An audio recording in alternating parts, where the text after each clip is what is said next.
What did I think about this game? It's an interesting one. Is it going to be one of my top 3, top 4 Final Fantasies, favorite Final Fantasies? No, probably not. To be honest with you, it's probably going to be one of the bottom 5. But it doesn't mean that it's a bad game. Like I still have yet to play an actual bad Final Fantasy. And I mean, you can say 2 is a bad game. It's not a bad game. There's greatness in 2 that continued on for a long time throughout the series, but you know, the development system was just not very well done, right? And this, I'm not saying the development system here is bad either. Like this is not, again, it's not a bad game, and I can see exactly what the director wanted to do. I can see exactly what Square wanted to do when they developed this game, what the idea was with the junction system, the uniqueness to it, the ability to keep yourself low level and yet still progress through the story, use the junctioning system to make your characters better as opposed to the traditional leveling. But I just don't like the fact that the way that they put it together, you know? They just didn't do a very good job of explaining not just how it works, but the importance of it, and how, you know, how important the card game is. Like, it's just a side game, right? Like you're coming from Final Fantasy VII, which had a ton of side games, little mini games in the game, especially when you go to Gold Saucer. Now you have this one, you have the Triple Triad, which is cool on its own, but it's a huge learning curve, and it feels just like a mini game. So like it was very easy to kind of ignore it. It was very easy to kind of like just decide I just wasn't gonna pay attention to it. And you know, and then you get into the, you know, the Guardian Force abilities and stuff like that. It doesn't really explain what the refining stuff does. It doesn't really explain the importance of it or how it can be used. And so it's just something that kind of gets lost in translation. And that loss in translation really hurts your progress as a player, and it takes away a lot from the game. You also get to points where, like, you want to do the traditional thing. You want to kill enemies and level up as fast as you can, because that's what we've done with RPGs and the Final Fantasy franchise up until now. That's how you progressed your characters. That's how you developed your squad. And this just totally throws it for a loop. And there's nothing that, outside of a tutorial on how to do it, again, coming back from Final Fantasy VII, you have the materia system, which is cool on its own. But like your character doesn't develop through that stuff. It's enhanced through the materia. And so the way this explains the junctioning is it's like you're just doing materia. You're enhancing your character with the junction. You're not developing your character. And it doesn't do a good enough job of telling you that, no, you're developing your character through the junction, and the levels are just to kind of keep the game somewhat balanced in terms of difficulty. Because, you know, like every other Final Fantasy before this, you kind of blow through a bunch of levels, you get really high level, and then you just eventually just destroy everything because you're overpowered compared to where you're at. And so they have this idea where, hey, we'll use the junction system to develop your characters, and then we'll use the level to keep the monsters somewhat on an even playing field so you don't just blow through the game, which is a great idea in theory, but it is not good enough to just hope that the people that are just new to the game, or even longtime fans of the franchise, are just going to figure it out. Again, this game came out way before the internet was like the internet. If Final Fantasy VIII had come out now, and everybody jumps on Google and jumps on Reddit and jumps on, if you go to IGN, that trash website, but if you go to IGN, or if you go to these websites that explain what the junction system is and how it works and what the importance of it is and how to refine these things and what abilities are worth getting with your guardian forces, and the fact that magic is not looked upon as a viable attack source in this game. It's more you want to do as much physical damage as possible. Then I think you get a much better response, and which is, I think, genius why they came out with this remastered version, because it gave people in the now internet era a chance to really delve into Final Fantasy VIII. But again, unless you had the Brady book, and I had the Brady Player's Guide, it's not like it really went into detail with this. Yeah, it was like a good encyclopedia, so when I figured out what I wanted, I could use it to figure out how to get to what I wanted and all that stuff. I could, like the deep sea research, I could figure out how to get down with enough pressure left over to fight Ultima and stuff like that. But again, like you've totally flip-flopped. You've taken the traditional JRPG way of progressing your characters and flipped it on its head and just expected people to, one, accept it, two, spend the time to really invest in figuring it out, right? And so you come off your most popular Final Fantasy. VII brought a whole new crowd of people to Final Fantasy. And so half those people don't know anything other than Final Fantasy VII. And so their whole thing is, why isn't Final Fantasy VIII like Final Fantasy VII? This is why I didn't get into Final Fantasy to begin with. I knew it was trash. I can't believe I bought this game.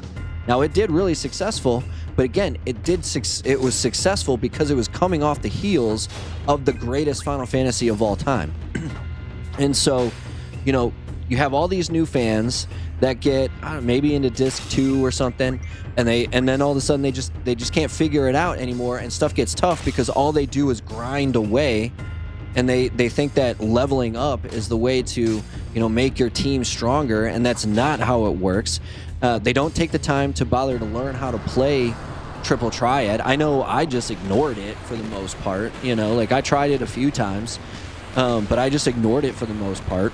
I hardly ever used the card mod for the vast majority of the playthrough, up until I had to figure out how to get some stuff. You know, it doesn't do a good job explaining the tier system in the magic levels. So like I'm thinking, okay, well I've got Thundaga, I've got Firaga, I've got Blizzaga. That's fine, right? We're talking tier 3 stuff. And so, like, I don't know anything about Tornado being better for junctioning than Thundaga. Like, it doesn't explain this anywhere. And maybe, you know, maybe I missed it because, again, the whole seed stuff right after you get back from taking the seed exam is basically a side story to this. You just happen to be a seed mercenary, but it like completely takes a back seat in the story as soon as you get out of Balam. And so maybe if I take the seed exams, I figure out, you know, the different tiers and stuff like that. But again, what's the point of doing that if it's not like, why would I think, one, to do that, or two, why would I as a person invest my time in doing that if it doesn't put it in the story, right? Like if it's just another a mini game for me to do, then I'd rather just play the game. And so there's a lot of negativity to this game, and rightfully so on the negativity, because Square didn't take the time to explain what they were trying to do properly with this game. And it you know, you can tell Square realized that they messed up, because when Final Fantasy IX comes out, it goes immediately back to the Final Fantasy VII style.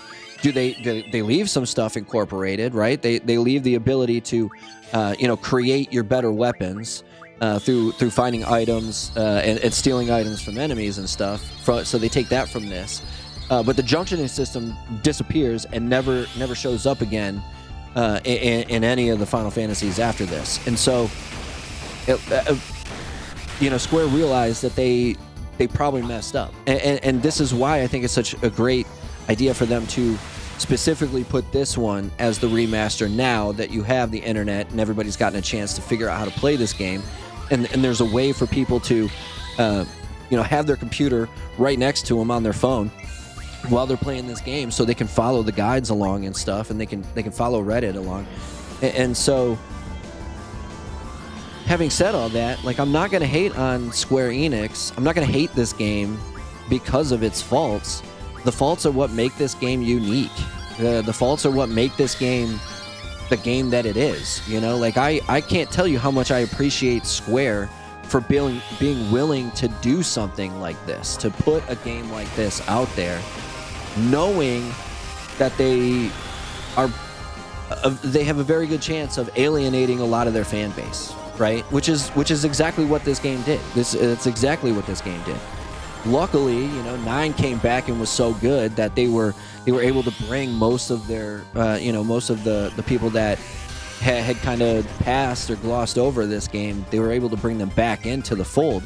But I'm not going to hate on this game because of the way that it plays out. Just because it's not one of my favorites doesn't mean that I don't appreciate what Square was trying to do with this game. I loved the story. The story was great. The whole time travel, time compression, past, present, future tying together. You have the 3 different sorceresses. You have to, and then you go into the castle, which of course, is on a big fucking time clock.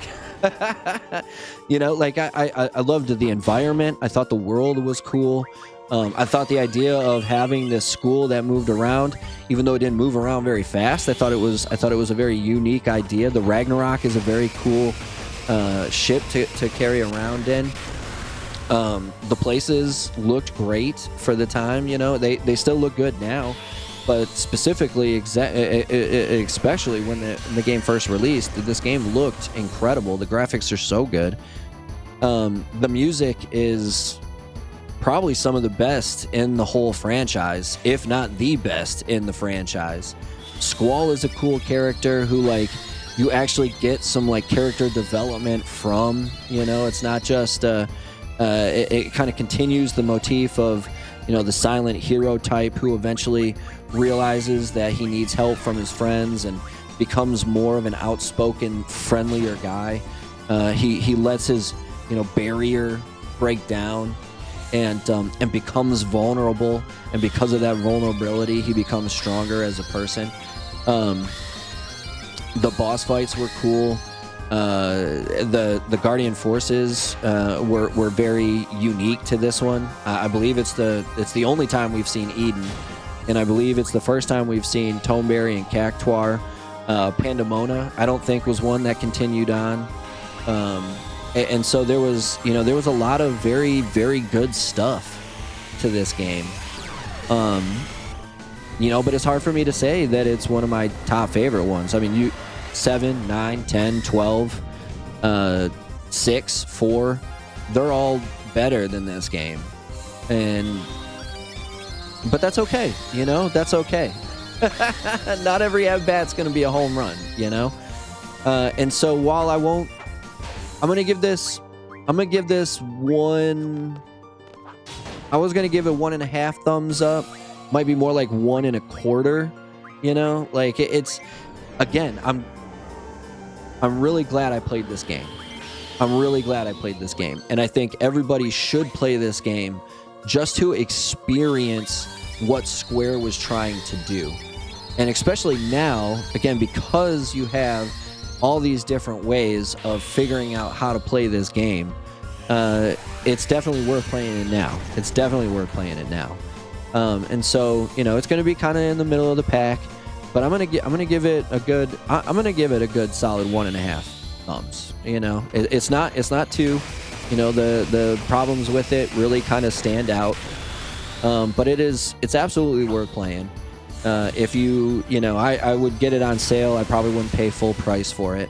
But if you haven't played this yet, this is definitely a game to play. This is absolutely one of the, top half of the Final Fantasies. I think everybody should play this one, specifically this one, if you are a Final Fantasy fan, just so you can see what Square was trying to accomplish.